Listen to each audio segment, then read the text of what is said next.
Hi everyone, just thought I'd do a reptile room tour. I have a lot of friends that always ask me daily about my reptiles and what I have and how they're going, so I thought I'd actually do a reptile room tour for a change. Okay, so we'll just have a little look around the room.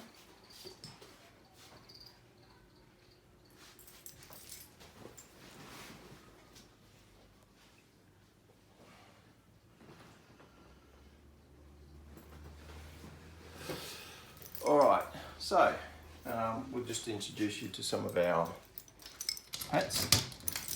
So our first one we're going to do is Aspidates melanocephalus, which is basically a black-headed python.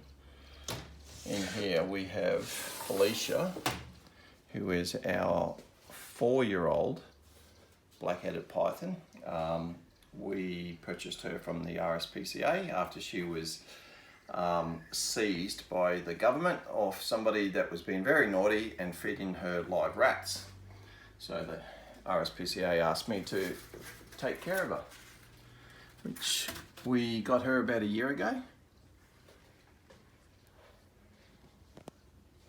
And at the moment, she is in here in her lay box because she is pregnant. So, Felicia. So Felicia is roughly 2.5 meters long, and she's a very, very placid snake, very easy to handle. Okay. As you can see, all our snakes are locked up. One, that's so that they can't get out, and two, that's so that we remember to shut their doors so that they can't get out. That would be very bad if they were to get out. Okay, so now we're going to have a look at Felicia's boyfriend, and this is Bo. Now Bo is a 3-year-old male, and we've had Bo for a couple of years.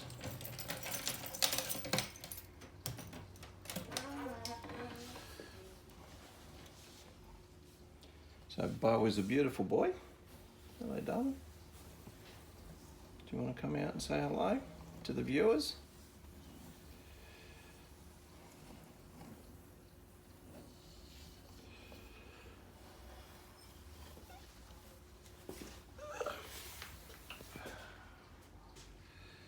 So black-headed pythons are basically dirt snakes. They pretty much, they live on the ground, they live in burrows. They'll go along in their wild habitat, they'll go along and they'll raid burrows of other animals, like mice and rodents and stuff like that, and they will take over the burrows. In the wild, they pretty much eat other snakes and lizards, skinks. They do eat mammals, but it's not necessarily their main diet. Their main diet is other reptiles. Okay, so if you look closely on his face, Bo here, you'll be able to see that he doesn't have any heat sensing pits along the bottom of his jaw. Now, unlike the carpet pythons and spotted pythons in America, you know, you'll be, lots of people purchase ball pythons from Africa. They all have heat sensing pits. So basically what that means is that they pick up the heat scent of their prey, and then they will go and find their food that way. Whereas these guys, because they primarily eat reptiles, and as we know, reptiles are cold-blooded, so therefore there's absolutely no need for a heat sensing pit. Okay, so we're going to put Bo away. Bo loves to come out, but usually he likes to go up to his girlfriend and have a visit, but there's no visit for him today.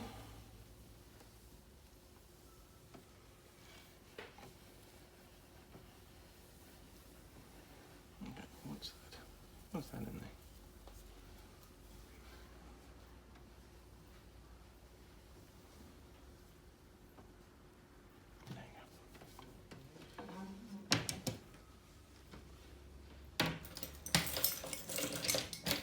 So that was our black-headed pythons. Next is our spotted pythons. Now this one here, oops, wrong key.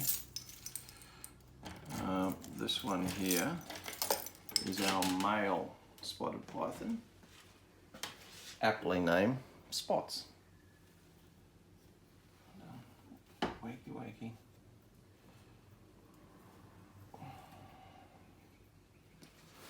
Spots is roughly 2.5 years old. If you have a look in close, just under his jaw, you'll see that he's got a heat sensing pits. That's because he primarily eats rodents.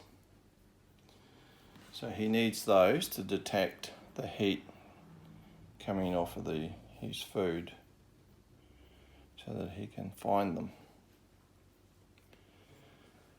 He's a bit dull today. He's going into shed, so he looks a bit grey.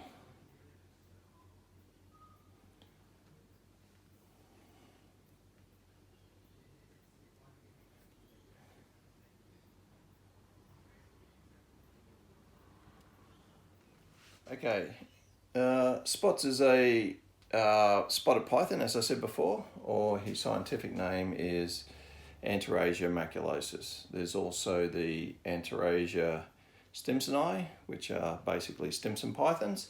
They're a bit more of a tanny colour as opposed to brown. And then you have the Anterasia childreni, which is the children's python. They look similar to this when they're born, but when they get older they actually lose their spots and they go more of a brown colour, more of a tan colour. And then you have the anthill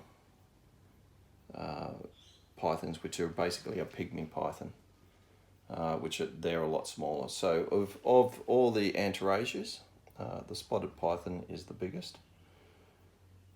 But these are also one of the world's smallest pythons, the Anterasia line. So these guys are from North Queensland. They live in rocky outcrops. They do like to catch bats, so they'll hang around the entrance to bat caves and they'll grab the bats as they fly out. So in Australia, these are probably one of the better snakes to get for a first-time reptile owner, or a first-time snake owner, I should say. So these are a good starter python, these ones. The black-headed python that we saw before is probably not ideal as a first python because they can get so big. They usually get to around about 2.5 meters. Whereas these guys will get to about, at the longest, probably around 1.5, 1.6 meters, but on average about 1.2. Spots here is only roughly 1 meter, so he's quite small actually for a male, but he's still got a long way to grow. All right, we'll put him back.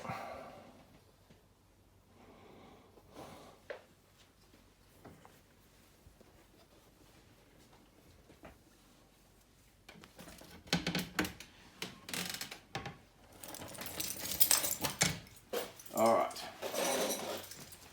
Now this one here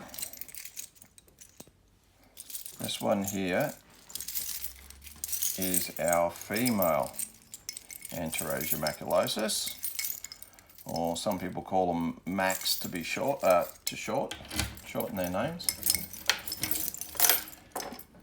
Now she is a bit nippy, this one.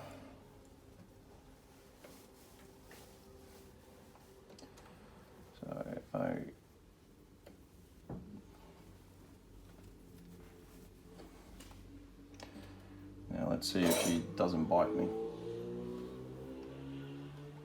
Come on, darling. Out you come. Alright. She can be nippy, especially when she's hungry. But she's going to be nice today by the look of it. The problem with her is she can play nice for 5 or 10 minutes and then all of a sudden she'll decide to bite you. So what we may do is just go outside and we're going to show you her colours in the sunlight.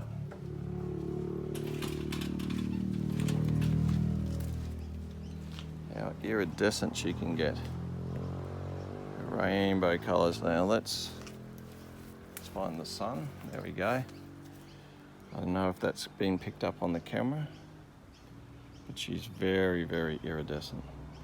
It's not as good today because it looks like she's going into shed. But very beautiful, very pretty. And you might be able to see on her face the heat sensing pits just below her jaw. A little better.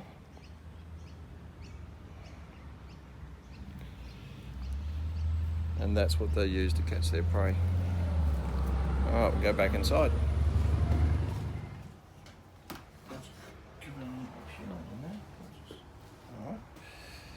Okay, this is one of our carpet pythons.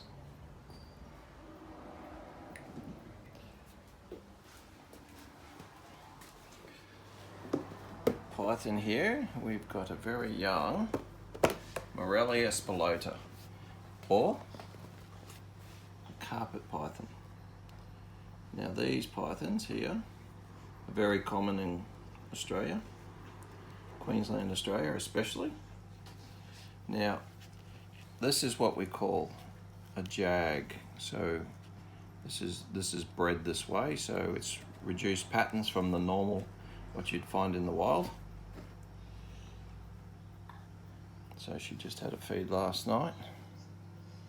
So we don't want to pull her around too much, but yeah, just look at those colours. Beautiful reduced pattern.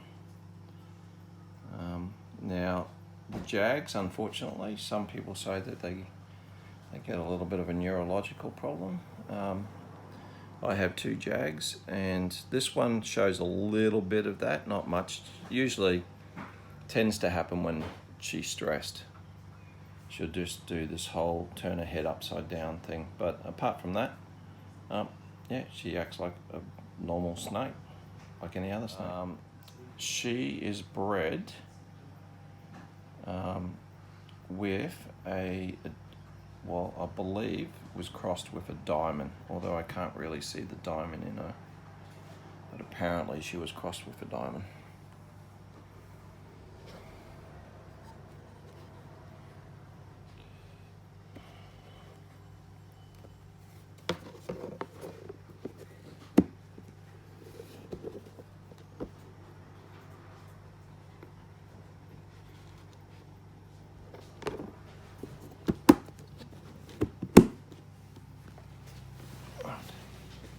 Okay, so we have another Morelia here, which is another jag carpet python. And this one here, Cookie, is a caramel colour. Now she can be a bit nippy. Come on. And I don't know, maybe we should go outside. You'll be able to see the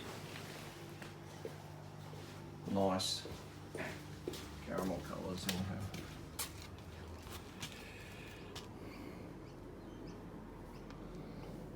Again, you can see that reduced pattern. And she's a beautiful caramel colour.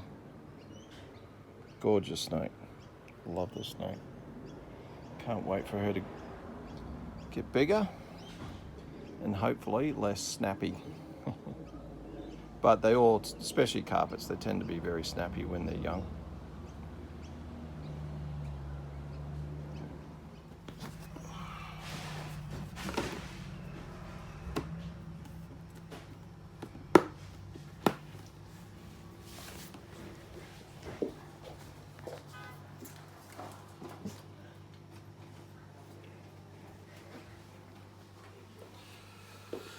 Okay. Now, my keys. Now, this next one is our latest addition, and this one here is another Moralia, but this one, those ones over there are coastal carpet pythons, jags, whereas this one is a Darwin's carpet python. Now, I've had her out a few times today showing people, but I think I'm just going to leave her in because we only got her yesterday and we just need to let her settle in a bit. But you can really see just there on that jawline the heat sensing pets. Now, I'll do another video later on just specifically on her because she's got these beautiful green colours underneath when she's in the sunlight. But we've already had her out a few times today. Oh, him, I should say. Sorry, we had him sexed this morning. We went to a friend of ours who knows how to do that properly, and we thought it was a female. The original owner thought it was a female, but it turns out it's actually a male, which is fine. We're just going to have to go out and find a nice female for him to breed with.